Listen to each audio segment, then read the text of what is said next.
বিসমিল্লাহির রহমানির রহিম। আমি কামরুন নাহার, প্রভাষক, ইতিহাস বিভাগ, সরকারি রাজোর কলেজ, রাজোর, মাদারীপুর। রাজোর কলেজের ইতিহাস বিভাগের দ্বাদশ শ্রেণী শিক্ষার্থীদের উদ্দেশ্যে বলছি, নিশ্চয়ই তোমরা স্বাস্থ্যবিধির পুরোপুরি মেনে চলছ এবং সুস্থ ভালো আছো। আজ আমি তোমাদের সাথে ফরাসি বিপ্লবে দার্শনিকদের অবদানের কথা বলবো। তার আগে ফরাসি বিপ্লবের ভূমিকা সম্পর্কে ছোট্ট একটি কথা বলে নিই। ফ্রান্স হচ্ছে পশ্চিম ইউরোপের একটি সমৃদ্ধশালী দেশ। এর একটি দীর্ঘ রাজনৈতিক ঐতিহ্য আছে।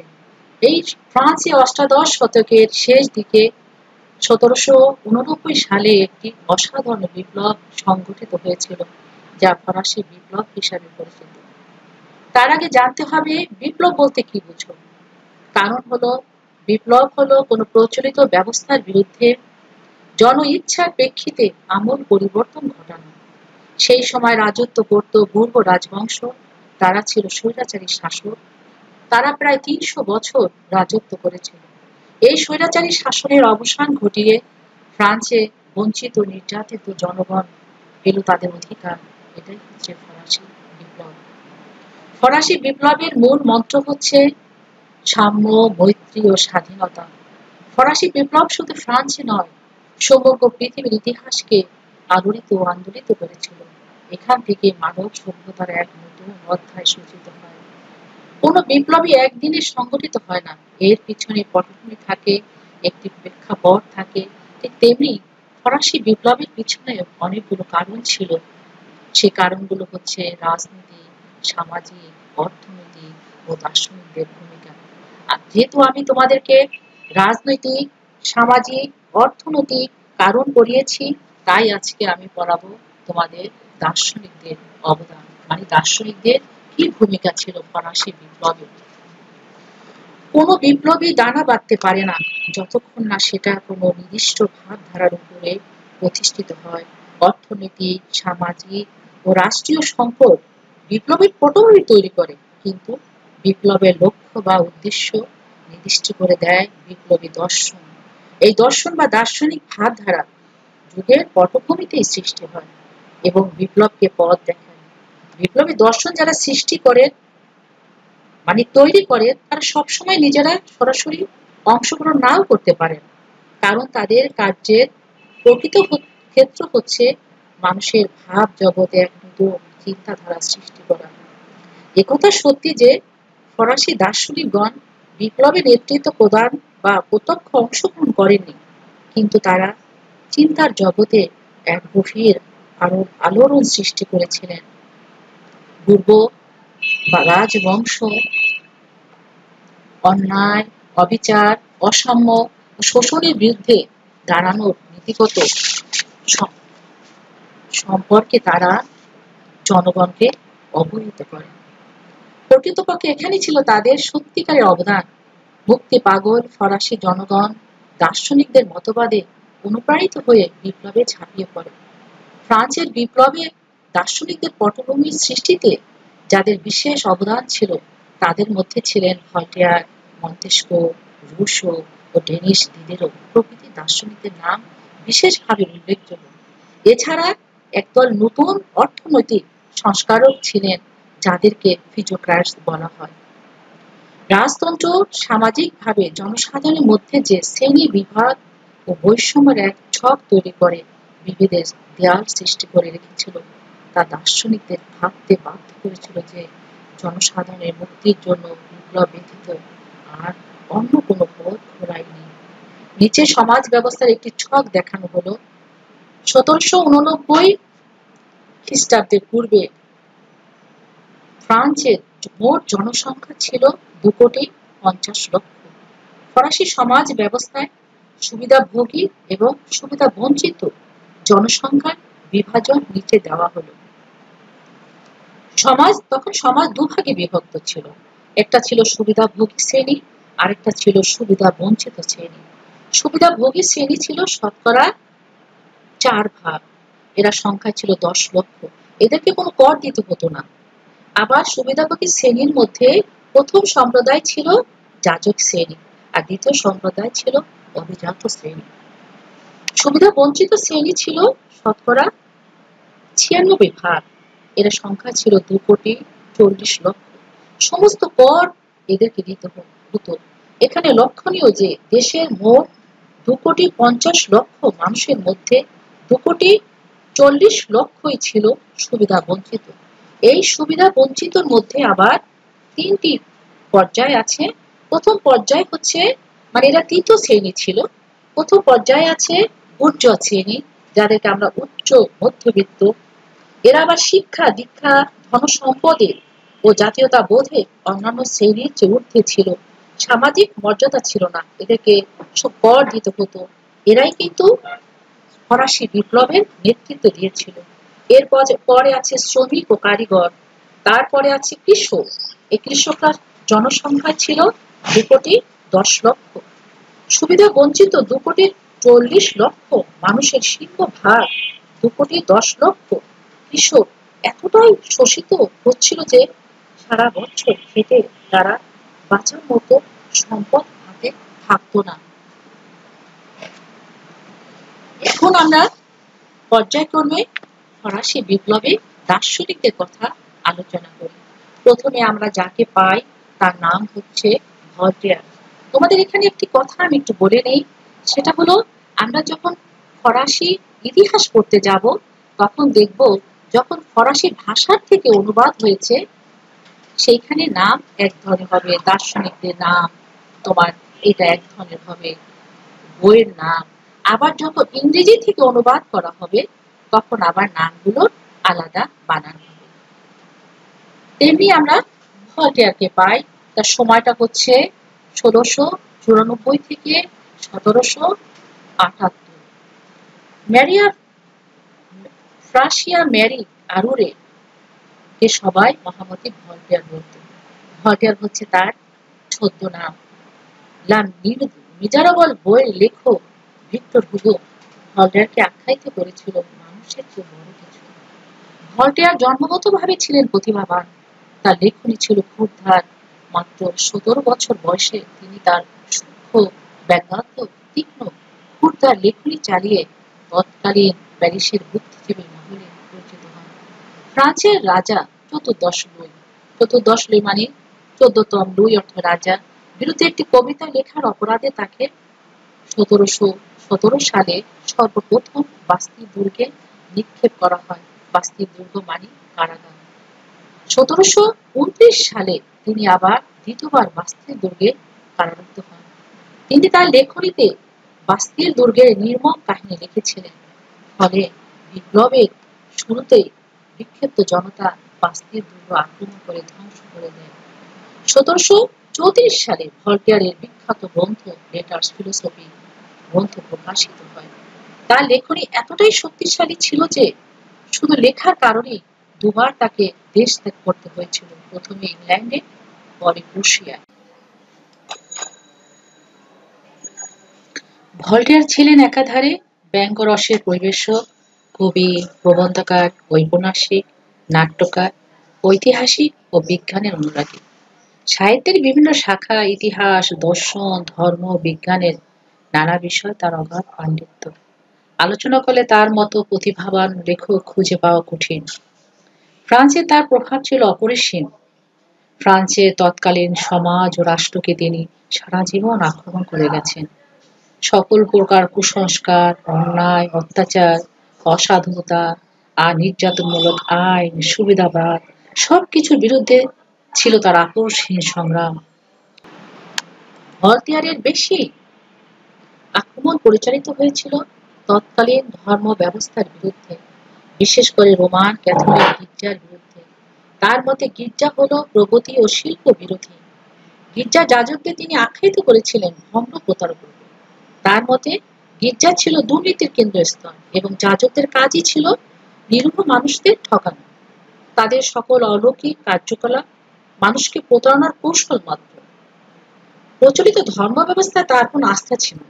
তিনি ছিলেন ঈশ্বর বিশ্বাসী কিন্তু কোনো ধর্মে বিশ্বাসী নন। তার বিখ্যাত উক্তি হচ্ছে, ঈশ্বর না থাকলে তাকে বানাতে হতো, কিন্তু প্রকৃতি বলছে ঈশ্বর আছে। তার মতে ঈশ্বর পৃথিবীর সৃষ্টি করেছে বটে, তবে পৃথিবীর সৃষ্টির পর তিনি এটাকে নির্দিষ্ট নিয়মের আবর্তে নিক্ষেপ করে নিজেকে দূরে সরিয়ে রেখেছেন। পৃথিবীর পরিচালনায় তার আর কোনো সক্রিয় হাত নেই। তিনি প্রুশিয়ার সম্রাট ফ্রাডেরিককে লিখেছিলেন, আমার যুক্তি আমাকে বলে যে ঈশ্বর আছেন, কিন্তু এটা আমাকে আরো বলে যে আমি জানতে পারি না তিনি কি। সে যুগের সবচেয়ে শ্রেষ্ঠ মানবতাবাদী হওয়া সত্ত্বেও ভল্টেয়ার পরিপূর্ণ গণতন্ত্রে বিশ্বাসী ছিলেন না। তিনি ধর্মীয় স্বাধীনতার পক্ষপাতী ছিলেন এবং বিপুল পরিমাণ করের বোঝা মানুষকে অব্যাহতি দেওয়ার পক্ষেও মত প্রকাশ করেন, কিন্তু তিনি জনগণের সরকার গঠনের পক্ষে ছিলেন না। তিনি বিপ্লবী পদ্ধতিতে সরকার উচ্ছেদ করার কোনো পরিকল্পনা তার ছিল না।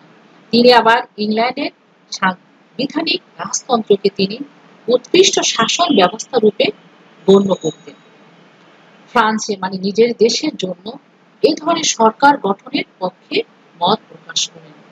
জনমঙ্গলকর স্বেচ্ছাচারিতাকে তিনি শাসন ব্যবস্থার জন্য উপযুক্ত মনে করতেন। সহস্র ইঁদুর দ্বারা শাসিত হওয়ার চেয়ে একজন সিংহের দ্বারা শাসিত হওয়া ভালো, এটাই ছিল তার রাজনৈতিক দর্শন। দার্শনিকরা সাধারণত মানুষের তুলনায় যুগের চেয়ে বেশি ভাবতে পারে।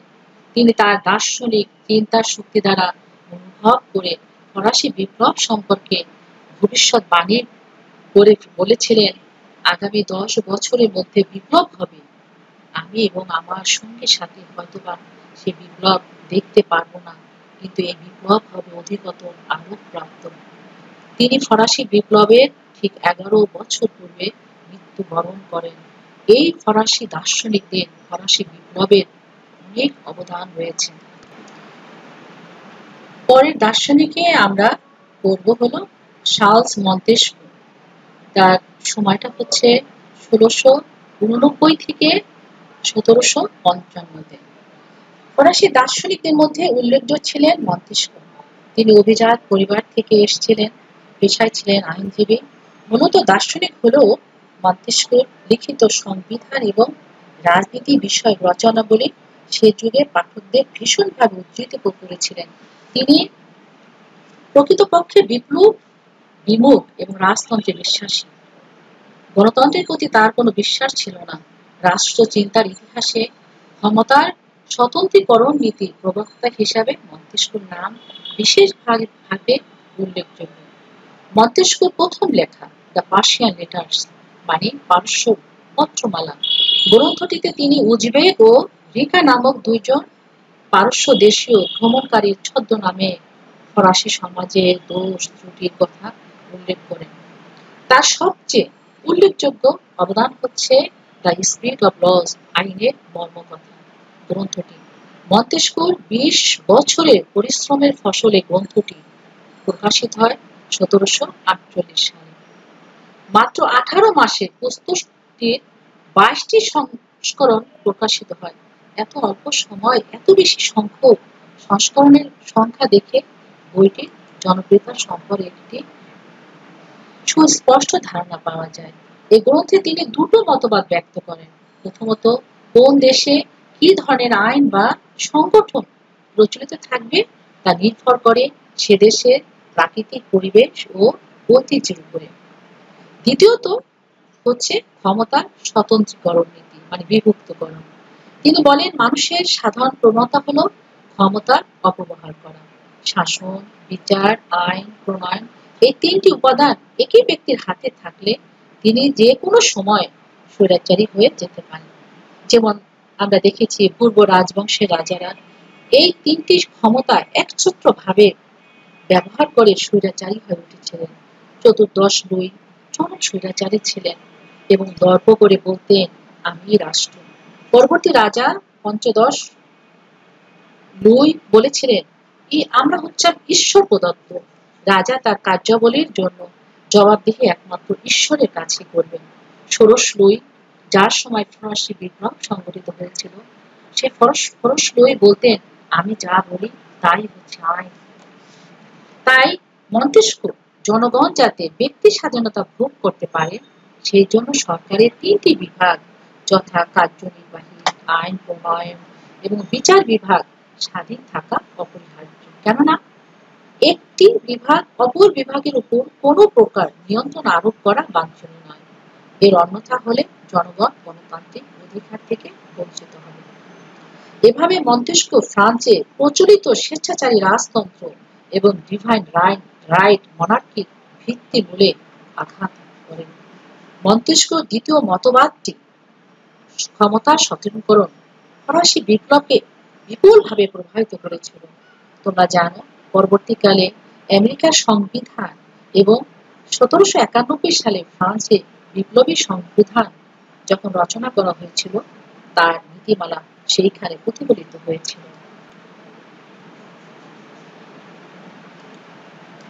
এরপরে আমরা আলোচনা করব জ্যাক রুসো, যার সময়টা হচ্ছে 1712 থেকে 1778। ফরাসি বিপ্লব যার চিন্তাধারা সবচেয়ে বেশি প্রভাবিত হয়েছিল, তার নাম হচ্ছে জ্যাক রুসো। ফরাসি বিপ্লবের জনক বলা হতো তাকে। ফরাসি বিপ্লবের মূল মন্ত্র সাম্য, মৈত্রী এবং স্বাধীনতা ফরাসি সমাজে রুসো প্রচার করেছিলেন। ভল্টেয়ার ও মন্তেস্কুর মতো তিনি উদারনৈতিক দর্শনের প্রবক্তা ছিলেন না। তার রাষ্ট্রচিন্তা ছিল পুরোপুরি গণতান্ত্রিক। জাতিগতভাবে তিনি ছিলেন ফরাসি, কিন্তু জন্মেছিলেন সুইজারল্যান্ডের জেনেভা শহরে। রুসোর মতে সভ্যতাই মানুষের শত্রু। সভ্যতার বেড়াজাল থেকে তিনি মানব মুক্তি কামনা করেছিলেন। প্রাচীন ইতিহাস ঐতিহ্যের প্রতি রুসোর কোনো আকর্ষণ ছিল না। সভ্যতার হাত থেকে মুক্তি পেতে হবে, ফিরে যেতে হবে প্রকৃতির কোলে, যেখানে সে প্রথম জন্মেছিলেন। আদি মানব যে প্রকৃতির কোলে জন্মেছিল, সে ছিল সহজ সরল অকৃত্রিম। সভ্যতাই তাকে কৃত্রিমতায় খোলস করিয়েছে, তাকে তৈরি করেছে অসাধারণ রূপে। রুসো তার বিখ্যাত গ্রন্থ discourse on the origin of inequality গ্রন্থে এই বিষয়ে আলোচনা করেছেন বিশদভাবে। তার মতে ব্যক্তিগত সম্পত্তির উদ্ভব সকল দুঃখ দুর্দশার কারণ। যখন থেকে মানুষ সকলের জন্য উন্মুক্ত পৃথিবীর জমি জমাতে নিজের ব্যক্তি অধিকার প্রতিষ্ঠা করলো এবং বলতে শুরু করলো এটা আমার, তখন থেকে জন্মিল তার সীমাহীন লোভ। আর তখনই সে শিখলো মানুষকে প্রধানতার কৌশল। রুসো তার বিখ্যাত গ্রন্থ সোশ্যাল কন্ট্রাক্ট, যেটা অনুবাদ করেছিলেন ঢাকা বিশ্ববিদ্যালয়ের ফজলুল করিম স্যার, সে রুসোকে খুবই ভালোবাসতেন। তার দর্শন, রুসোর জীবন সে বন্ধু বলে সম্বোধন করেছিলেন এবং বলেছিলেন যে আমার রুসো, এই বইটা যদি তোমরা হাতের কাছে পাও তাহলে এই বইটা পড়বে। এই বইটাতে অনেকগুলো পর্যায় ভাগ করা আছে। আমরা শুধু সোশ্যাল কন্ট্রাক্টটা নিয়ে আলোচনা করব। সোশ্যাল কন্ট্রাক্টে বলেছেন রাষ্ট্রের সার্বভৌম ক্ষমতা জনগণের হাতে থাকা উচিত।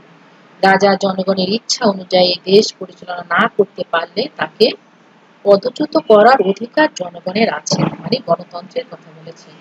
তিনি বলেন ঈশ্বর বা রাজা রাষ্ট্র সৃষ্টি করেননি, জনসাধারণই রাষ্ট্রের উৎস। তার সোশ্যাল কন্ট্রাক্ট গ্রন্থের বিখ্যাত উক্তি, মানুষ স্বাধীনভাবে জন্মগ্রহণ করে, কিন্তু মানুষ সর্বত্রই শৃঙ্খলাবদ্ধ। সুতরাং মানুষের কর্তব্য হলো সে শৃঙ্খল ছিন্ন করে জন্মগত স্বাধীন সত্তা অর্জন করা। রুসো আবার সকলের সমান অধিকারে বিশ্বাসী ছিলেন। তার মতে আইনের দৃষ্টিতে সকলেই সমান। আইন হলো মানুষের সাধারণ ইচ্ছার বহিঃপ্রকাশ। বৃহত্তর জনমানবের আকাঙ্ক্ষার কাছে মানুষ তার ক্ষুদ্র ইচ্ছাকে বিসর্জন দেবে। রুসো বৃহৎ সমাজের আকাঙ্ক্ষার কাছে ক্ষুদ্রের স্বাধীনতাকে বিসর্জন দেওয়ার মাধ্যমে একটি নতুন ধরনের রাষ্ট্র ও সমাজ গড়তে চেয়েছিলেন। তার এই সকল বাণী প্রচলিত ফরাসি সমাজ ব্যবস্থা ও রাষ্ট্রের নীতির উপর তীব্র আঘাত হানে। রুসো ফরাসি জনসাধারণের সার্বভৌমত্ব এবং মানুষ ও মানুষের সমতা মতবাদ উদ্বুদ্ধ করে জনগণকে এক অভাবনীয় উন্মাদনার সৃষ্টি করতে সক্ষম হয়েছিলেন। দার্শনিকগণ স্বভাবতই বিবেক ও সত্যের সাধনা করে থাকেন এবং অকপটে তারা বিবেক দ্বারা সত্যায়িত বক্তব্যটি তুলে ধরতে চান। তেমনি ভল্টেয়ার ও রুসোর জীবনেও এই জিনিসটা ঘটেছিল। রুসো তার কনফেসিও মানে কনফেশন গ্রন্থটি আত্মজীবনীমূলক রচনা অকপটে বর্ণনা করে গেছেন ব্যক্তিগত জীবনে প্রিয় অপ্রিয় সব সত্য ঘটনা। কনফেশন নামটাতে বোঝা যায় নিজের দোষ স্বীকার করা। রুশোর জীবনটা ট্র্যাজেডিতে ভরা। তোমরা যদি কখনো সময় পাও অসাধারণ বই কনফেশন, বইটা তোমরা একটু দেখবে। এতে রুশো কি করেছে, রুশোর জীবনের কথাগুলো বলে গেছে। প্রথম জীবনে রুশো গৃহভৃত্য, শিক্ষক, সচিব, সঙ্গীত, শিক্ষাবিদ, লেজ নির্মাতা সব পেশাতে নিয়োজিত ছিলেন, কিন্তু কোনো কিছুতে তিনি সাফল্য লাভ করতে পারেননি। সারা জীবন তিনি ইউরোপের বিভিন্ন শহরে ঘুরিয়েছেন, বেরিয়েছেন। তার ব্যক্তিগত চরিত্রের কোনো সুনামও ছিল না। অসাধু তার প্রকৃষ্ট নিদর্শন ছিল রুশো। আত্মদৃষ্টি তার কখনই ছিল না, মানে অতিরিক্ত ছিলেন। যার নিজের জীবনে কোনো শৃঙ্খলা ছিল না, এমন এক ব্যক্তি অসংখ্য মানুষের জীবনে প্রভাব ফেলেছে অপরিসীম তার শক্তিশালী লেখনী দ্বারা। দেখো, এখানে একটি বিষয় লক্ষণীয় যে যে মানুষটি প্রথম জীবনে বিভিন্ন পর্যায়ে কাজের জন্য অসাধুতার প্রকৃষ্ট নিদর্শন ছিল, সেই মানুষটি মহৎ সাধনার মাধ্যমে পরবর্তী সময় সমস্ত পৃথিবীর ইতিহাসে বিশেষ স্থান করে নেন। ডেনিস দিদেরও তার সময়টা হচ্ছে 1713 থেকে 1784 সাল। বিশ্বকোষ সংকলন ছিল তার জীবনের অমর কীর্তি। ডেনিস দিদেরও ফ্রান্সের দার্শনিক ও সাহিত্যিকদের মধ্যে ছিলেন অন্যতম। তিনি পণ্ডিত ব্যক্তিদের সহায়তায় 1751 থেকে 1765 সালের মধ্যে 28 খণ্ড বিশ্বকোষ সংকলন করেছিলেন। বিশ্বকোষ সংকলন ছিল তার জীবনের অমর কীর্তি। এই গ্রন্থে সেই সময় প্রচলিত ধর্ম ব্যবস্থা, দাস ব্যবসা, ঘৃণ্য বিচার ব্যবস্থা, আর্থিক অপচয় প্রভৃতি সম্পর্কে তীব্র সমালোচনা করেছিলেন। ডেনিস দিদেরও ফরাসি জনগণকে শোষণহীন ও প্রগতিশীল সমাজ প্রতিষ্ঠার প্রেরণা দিয়েছিলেন। তার লেখনী সমসাময়িক জনগণকে বিপ্লবী চেতনায় উদ্বুদ্ধ করেছিল। ফিজিওক্র্যাটদের অবদান। 18 শতকে ফ্রান্সে একদল অর্থনীতিবিদদের আবির্ভাব ঘটেছিল, যারা ফিজিওক্র্যাটস নামে পরিচিত। কুইজলি ছিলেন এ দলের মুখপাত্র। তাদের মতে সকল সম্পদের উৎস হল জমি, সুতরাং জমি কর এ পরিণত করা হোক। ফিজিওক্র্যাটদের ইংল্যান্ডের অর্থনীতিবিদ অ্যাডাম স্মিথের সমর্থক ছিলেন।